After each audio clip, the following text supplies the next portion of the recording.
Good morning friends. ધોરણ 11ના ભૌતિક વિજ્ઞાન વિષયની અંદર ચેપ્ટર નંબર 2 એકમ અને માપનની ચર્ચા આપણે કરતા હતા, જેની અંદર આપણે 5 લેક્ચર સુધી જોઈ ગયા છીએ. તો ફટાફટ પહેલાં 5મા લેક્ચરમાં શું જોઈ ગયા એ જોઈ લઈએ અને પછી આપણે લેક્ચર નંબર 6 પર જઈએ અને આગળ શું અભ્યાસ કરવાનો છે એની માહિતી મેળવીએ. તો લેક્ચર નંબર 5ની અંદર ચોકસાઈ અને સચોટતાનો તફાવત આપણે જોઈ ગયા કે ચોકસાઈ એટલે શું, કોઈ પણ રાશિનું મૂલ્ય જે મળે છે માપન એ સાચા મૂલ્યની કેટલી નજીક છે. મેં એમાં એક બિલાડીનું ઉદાહરણ પણ તમને આપેલું. અને સચોટતા, કોઈ પણ રાશિનું માપન તેના કેટલા લઘુત્તમ માપ સુધી કરેલ છે એને સચોટતા કહેવાય. કદાચ આ ચોથા લેક્ચરની અંદર જોઈ ગયા હતા. ત્રુટિઓનો પ્રકાર વ્યવસ્થિત અને અવ્યવસ્થિત ત્રુટિ. લેક્ચર નંબર 5ની અંદર તો સ્પેશિયલી આપણે નિરપેક્ષ ત્રુટિ અને સરેરાશ નિરપેક્ષ ત્રુટિ, સાપેક્ષ કે આંશિક ત્રુટિ અને પ્રતિશત ત્રુટિ આ પણ જોઈ લીધું હતું.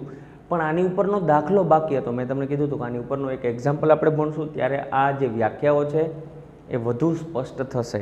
તો પહેલાં તમને ફરીથી 5 જ મિનિટની અંદર પહેલાં આ તમને ભણાવી દઉં છું અને પછી આપણે આના દાખલા પર જઈએ છીએ.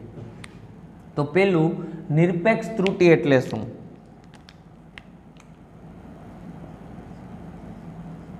નિરપેક્ષ ત્રુટિ અને સરેરાશ નિરપેક્ષ ત્રુટિ.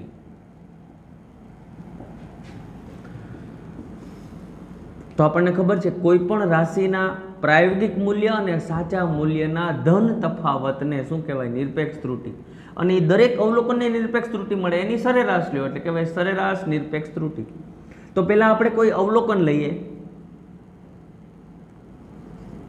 કોઈ એક માપનના અવલોકનો નીચે મુજબ છે.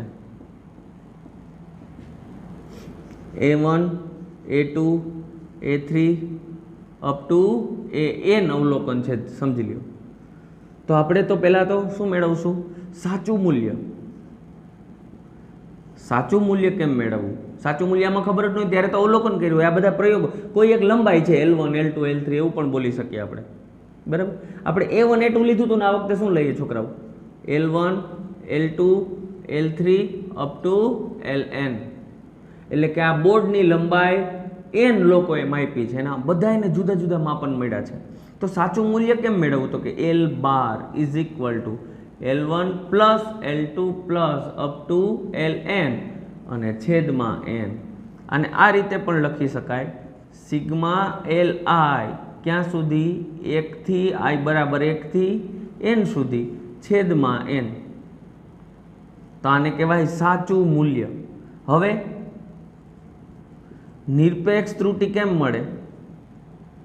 તો કે ડેલ્ટા L બાર 1 પહેલાની અંદર ઉદ્ભવતી નિરપેક્ષ ત્રુટિ ઇઝ ઇક્વલ ટુ સાચું મૂલ્ય અને પ્રાયોગિક મૂલ્યના ધન તફાવત. ધન તફાવત શા માટે કહીએ? માનાંકમાં લઈએ છીએ. તો આ પહેલા માપનમાં મળતી નિરપેક્ષ ત્રુટિ છે. ચાલો બીજા માપનમાં મળતી નિરપેક્ષ ત્રુટિ delta L bar minus L2. આ બીજા માપનમાં ઉદ્ભવતી નિરપેક્ષ ત્રુટિ. આમ n જેટલા માપનો છે એની અંદર ઉદ્ભવતી નિરપેક્ષ ત્રુટિ આપણને મળે L બાર માઇનસ Ln. અને આ બધાની જો સરેરાશ કરવામાં આવે તો એને કહેવાય સરેરાશ નિરપેક્ષ ત્રુટિ. એટલે અહીંયા જ બતાવી દઉં, જગ્યા પણ છે.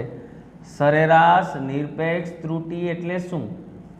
તો કે delta L bar is equal to delta L1 plus delta L2 bar plus up to delta Ln bar divide by n. આને કહેવાય સરેરાશ નિરપેક્ષ ત્રુટિ. સિગ્મા ડેલ્ટા Li બરાબર 1 થી n સુધી અપોન n જેટલા માપન હોય. આ છે દરેક અવલોકનની નિરપેક્ષ ત્રુટિ. અહીં જે જવાબ મળશે એ જે જવાબ મળી દરેક અવલોકનની નિરપેક્ષ ત્રુટિ મતલબ delta L1, delta L2, delta Ln બાર અને એની બધાની સરેરાશ લઈએ તો એને કહેવાય સરેરાશ નિરપેક્ષ ત્રુટિ. ત્યારબાદ આપણે જોવાના છીએ સાપેક્ષ કે આંશિક ત્રુટિ. બીજો પ્રકાર છે સાપેક્ષ કે અંશ. કેટલા અંશની ત્રુટિ આવે છે? આંશિક ત્રુટિ. તો એને દર્શાવાય છોકરાઓ ડેલ્ટા L બરાબર ડેલ્ટા L બાર અપોન L બાર. એટલે કે સાચું મૂલ્ય છે એ એલ બાર છે, ડેલ્ટા એલ બાર એટલે સરેરાશ નિરપેક્ષ ત્રુટિ. આ બંનેનો ભાગાકાર લઈ લઈએ, ગુણોત્તર લઈ લઈએ એટલે આપણને મળે સાપેક્ષ કે આંશિક ત્રુટિ. અને ત્રીજો પ્રકાર એટલે પ્રતિશત ત્રુટિ. છોકરાઓ અત્યારે તમે બધા હાથમાં કેલ્સી લઈ લેજો, કારણ કે હું આનો જ દાખલો ગણાવવાનો છું, સરવાળો કરવાનો છે. એટલે બધા હાથમાં એક કેલ્સી લઈ લેજો અને સાથોસાથ ગણતા જ જાઓ. પ્રતિશત ત્રુટિમાં ડેલ્ટા એલ પર્સન્ટેજ એરર એવું પણ બોલે, ડેલ્ટા એલ બાર અપોન એલ બાર ગુણ્યા 100. તો આ જે જવાબ મળે એ પર્સન્ટેજમાં એટલે કે ટકામાં મળે, બરાબર. તો આને કહેવાય પ્રતિશત ત્રુટિ. આ બંને તો બહુ ઇઝી છે, પણ મહત્વનું છે નિરપેક્ષ ત્રુટિ જ. તો અહીંયા હું એક દાખલો તમને ભણાવું છું આનો જ, આ ત્રુટિઓનો, બરાબર. ચાલો એ લાઈવ આપણે ઉદાહરણ 2.7 જ જોઈ લઈએ એટલે આપણને ખ્યાલ આવે. પછી આપણે અનસોલ્ડ એટલે બીજા વધારાના દાખલાઓ જોઈશું, પણ અત્યારે આપણે જોઈ લઈએ ઉદાહરણ 2.7. ઉદાહરણ 2.7 લાઈવ. આપણે સાદા લોલકના દોલનના આવર્તકાળનું માપન કરીએ છીએ, જેમાં ક્રમિક અવલોકનોના માપ નીચે મુજબ છે. 2.63 સેકન્ડ, ધારો કે T1 આવર્તકાળના માપ છે. T1 બરાબર 2.63 સેકન્ડ. T2 બરાબર કેટલું છે? 2.56. T3 બરાબર 2.42. T4 2.71 અને 2.80. 2.71 સેકન્ડ. T5 બરાબર 2.80 સેકન્ડ. આવી રીતના 5 મૂલ્યો મને આપેલા છે. તો શું કીધું છે છેલ્લે? તો અવલોકનોમાં ઉદ્ભવતી નિરપેક્ષ ત્રુટિ, સાપેક્ષ ત્રુટિ અને પ્રતિશત ત્રુટિની ગણતરી કરો. અવલોકનોમાં ઉદ્ભવતી પેલું નિરપેક્ષ ત્રુટિ અને સરેરાશ નિરપેક્ષ ત્રુટિ તથા બીજું સાપેક્ષ ત્રુટિ અને ત્રીજું પ્રતિશત ત્રુટિ શોધો. જેવી રીતે આપણે થિયોરીમાં ભણ્યા છે એ જ રીતે આ દાખલાને ગણવાનો છે. પણ આ L1 L2 એવા મૂલ્યો હતા, હવે અહીં લાઈવ મૂલ્યો આપ્યા છે 2.63 2.56 સેમ ટુ સેમ. ચાલો ત્યારે ગણીએ આપણે. પહેલાં તો સાચું મૂલ્ય ગોતવું પડે, આપણે બધાને ખબર છે, કારણ કે નિરપેક્ષ ત્રુટિની વ્યાખ્યામાં સ્પષ્ટ આવે છે કે સાચા મૂલ્ય અને પ્રાયોગિક મૂલ્યના ધન તફાવતને. તો પહેલાં શું ગોતવું પડશે આપણે? સાચું મૂલ્ય, જેને હું T12 એવું નામ આપી દઉં છું. તો આપણે ખબર છે T1 plus T2 up to T ક્યાં સુધી છે? T5. છેદમાં કેટલા આવશે? n ને બદલે 5 અવલોકન છે, અહીંયા n લીધા હતા તો n આવ્યું હતું છેદમાં. માટે T12 ઇઝ ઇક્વલ ટુ આ બધાનો સરવાળો કરવાનો છે. 6 ને 3 9, 10 11 12, 12 નો પકડો, 6 ને 7 8 9 10 12 23 24 25 26 27 31 નો એકડો 3 4 5 6 7 8 9 10 11 13.12 છેદમાં 5. અને આ જવાબ મળશે એ તમારે કેલ્સીમાં ગણવાનો છે. 5 2 10 2 પોઈન્ટ સમથિંગ જ મળશે. 2.624. એટલે આમ લખાય 2. આ બે જ આંકડાને રાખવા છે મારે, કારણ કે દરેક આંકડામાં પોઈન્ટ પછી બે જ આંકડા છે, એ આપણે ભણવાના છીએ. તો અહીંયા પણ મારે બે જ રાખવા, 3 સાર્થક અંકો, જેને સાર્થક અંકો કહેવાય, જે આપણે અભ્યાસ કરશું ચિંતા કરોમાં. તો અહીં 4 છે એ 5 થી નાનો છે, તો એને દૂર કરી શકાય આરામથી, આમાં કોઈ ફેરફાર ન થાય.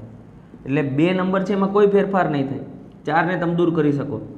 જો 5 થી મોટો હોય તો 2 ને બદલે અહીં કેટલા લખવા જોઈએ? 3. તો જવાબ આવે 2.63 સેકન્ડ. છોકરાઓ આ મળ્યું સાચું મૂલ્ય. હવે આપણે શરૂઆત કરીએ નિરપેક્ષ ત્રુટિની. નિરપેક્ષ ત્રુટિ એટલે છે કોઈ પણ રાશિના સાચા મૂલ્ય અને તેના પ્રાયોગિક મૂલ્યના ધન તફાવતને નિરપેક્ષ ત્રુટી, ચલો પેલા માપનમાં નિરપેક્ષ ત્રુટી delta T1 bar is equal to T bar minus T1 બરાબર, ચાલો T બાર કેટલું છે 2.62, આ તમારે કેલ્સીમાં કરતું જવાનું છે. T1 કેટલું છે 2.63, જવાબ કેટલો આવે માઇનસ 0.01, બહાર નીકળે તો 0.01, માનાંક છે, માનાંકમાંથી બહાર નીકળે તો માઇનસ પણ પ્લસ થઈ જશે. એ જ રીતે બધા માપનમાં મેળવવાની delta T2 bar, T bar minus T2 is equal two, અહીંયા તો 2.62 ફિક્સ છે, માઇનસ અહીંયા T2 એટલે 2.56, delta T3 bar is equal to T bar minus T3 2.62 minus 2.42,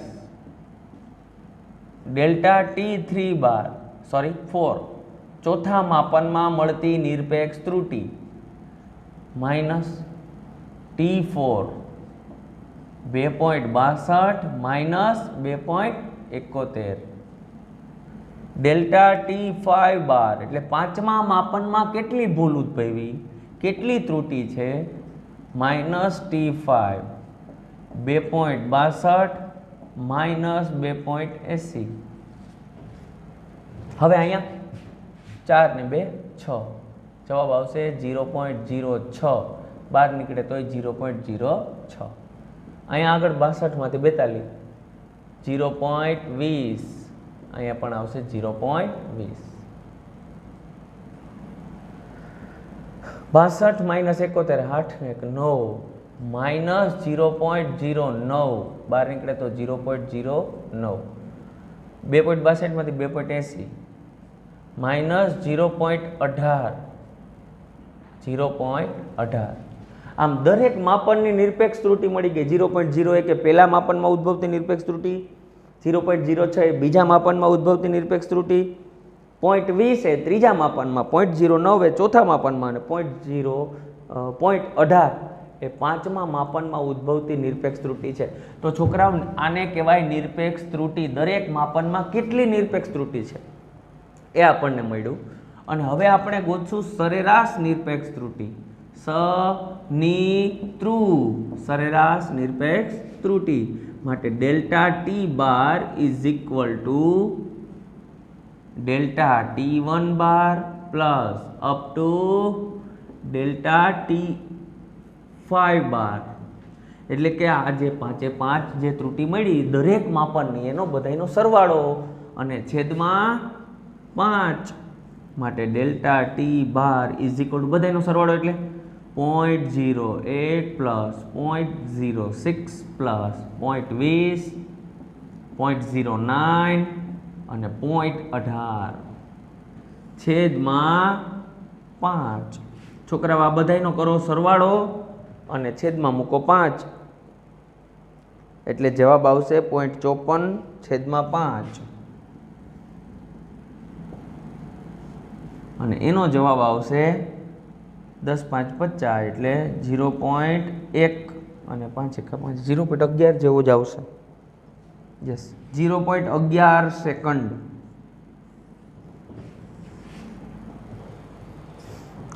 આ બધી પણ સમય જ છે એટલે સેકન્ડ આ એકમ આપણે લખશું જ, બરાબર છે. ત્રુટી તો ઠીક છે પણ એના એકમ પણ લખવા પડે એટલે સેકન્ડમાં જ એટલો સેકન્ડનો ફેર પડ્યો.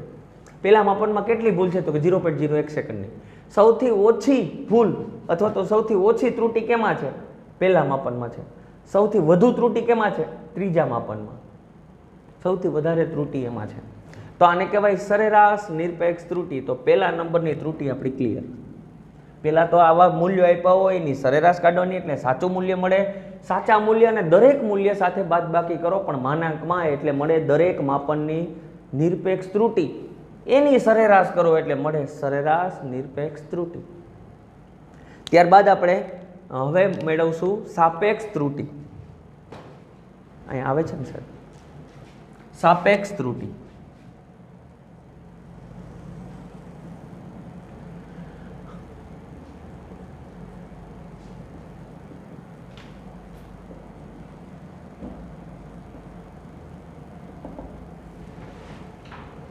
તો સાપેક્ષ ત્રુટી એટલે delta T bar is equal to delta T bar upon T, એટલે કે સરેરાશ નિરપેક્ષ ત્રુટી જે મળી એ અને નીચે સાચું મૂલ્ય. તો સરેરાશ નિરપેક્ષ ત્રુટી કેટલી મળી છે આપણે? 0.11 અને છેદમાં સાચું મૂલ્ય એટલે કેટલું છે? 2.62. આ બંનેના ભાગાકારને કહેવાય સરેરાશ નિરપેક્ષ ત્રુટી, જેનો જવાબ મળે છે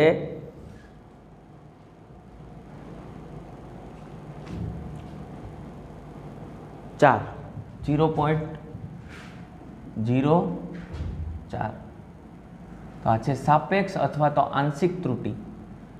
નંબર 3 પ્રતિશત ત્રુટી.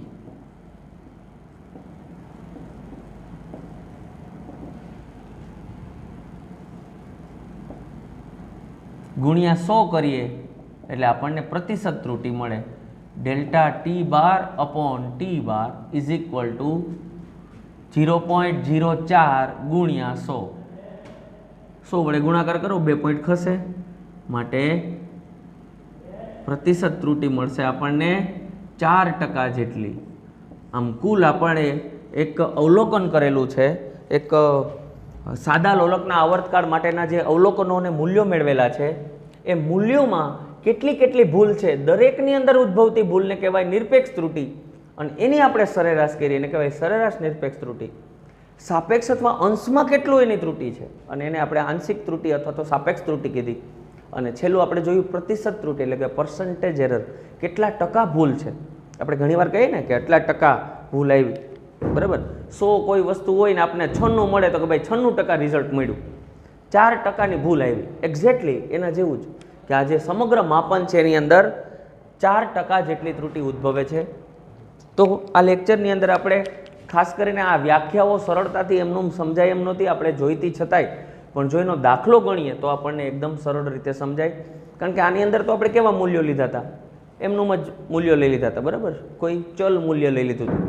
L1, L2, L3 એક કોઈ લંબાઈના માપન છે, એની અંદર આપણે આ બધું સાચું મૂલ્ય અને બધું વ્યાખ્યાઓ જોઈ, પણ એ સરળતાથી સમજાય નહીં. અને એટલા માટે જ આપણે એક દાખલાનું ઉદાહરણ લીધું, જે લાઈવ દાખલો તમારી ચોપડીની અંદર છે. 2.7 ઉદાહરણ તમે પણ જોઈ શકો છો, અને બીજા ઘણા બધા દાખલાઓ બહારની બુકોમાંથી તમે ગણી શકો છો. અને આ દાખલાઓ એટલા સરળ છે, એકવાર આવડી જાય આમ લાગે લેન્થવાળા કે ઘડીકમાં મગજમાં ના બેસે, પણ તમે 3 થી 4 દાખલા આવા ગણશો એટલે એકદમ સરળતાથી તમને સમજાઈ જશે. ઓકે, તો આ લેક્ચરને આપણે અહીં સુધી રાખીએ છીએ. નેક્સ્ટ લેક્ચરની અંદર આપણે ત્રુટીઓનું જે સંયોજનની અંદર કેટલાક સૂત્રોની અંદર કેવી રીતે ત્રુટી ઉદ્ભવે એની ચર્ચા કરશું, ગુણાકાર, ભાગાકાર, સરવાળા અને બાદબાકીમાં, અને પછી આપણે આગળ વધવાના છીએ. ઓકે.